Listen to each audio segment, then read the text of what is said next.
Assalamualaikum warahmatullahi wabarakatuh. Perkenalkan, nama saya Sofyan SPD. Saya adalah guru PPKN di SMA Negeri 3 Garut. Pada kesempatan kali ini saya akan sedikit memaparkan tentang materi pembelajaran PPKN di kelas 12, yaitu bab 3 tentang pengaruh kemajuan iptek terhadap Negara Kesatuan Republik Indonesia. Nah, di sini saya sudah membuat peta konsep yang terdiri atas subbab A. Yang pertama adalah tentang pengaruh positif kemajuan iptek bagi kehidupan bermasyarakat, berbangsa, dan bernegara. Kemudian subbab A yang kedua itu mengenai pengaruh negatif kemajuan iptek bagi kehidupan bermasyarakat, berbangsa, dan bernegara.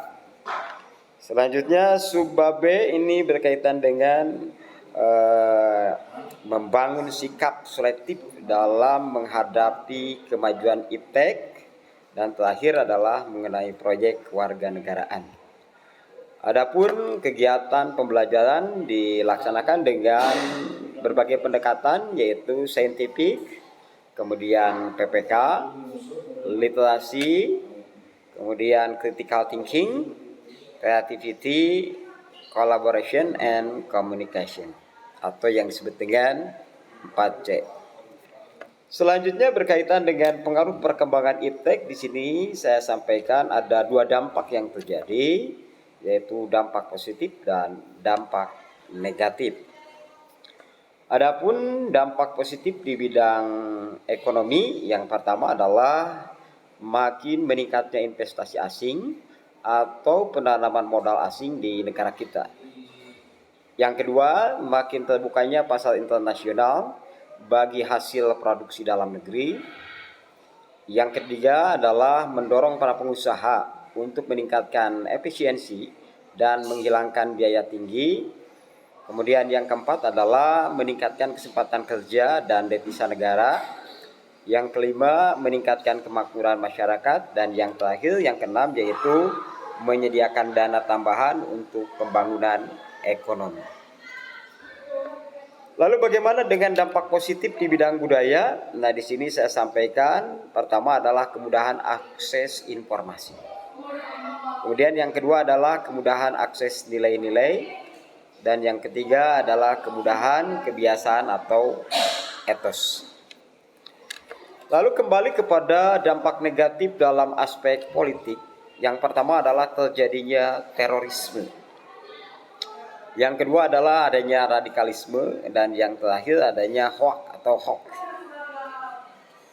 Kemudian dampak negatif yang selanjutnya yaitu di bidang ekonomi. Di sini saya berikan tabel. Yang pertama, rendahnya penyerapan tenaga kerja di sektor-sektor padat karya. Kemudian yang kedua, pemerintah hanya regulator atau berlaku mekanisme pasar.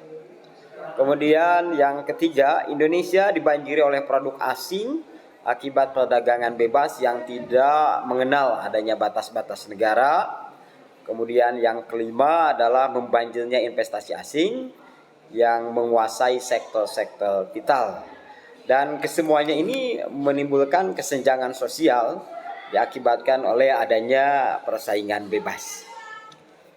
Lalu kemudian dampak negatif di bidang sosial budaya, yaitu terjadinya jiwa konsumtif, ya, yang ditandai dengan adanya cultural shock, kemudian memudarnya solidaritas, lalu kemudian westernisasi, hedonisme, individualisme, dan kesenjangan sosial.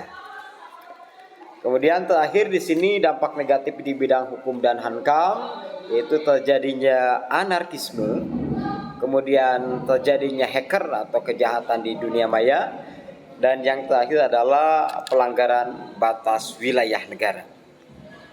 Itu saja mungkin yang dapat saya sampaikan berkaitan dengan pemaparan materi PPKN bab 3 di kelas 12. Semoga bermanfaat. Sekian dulu yang dapat saya sampaikan. Terima kasih. Billahi taufiq wal hidayah.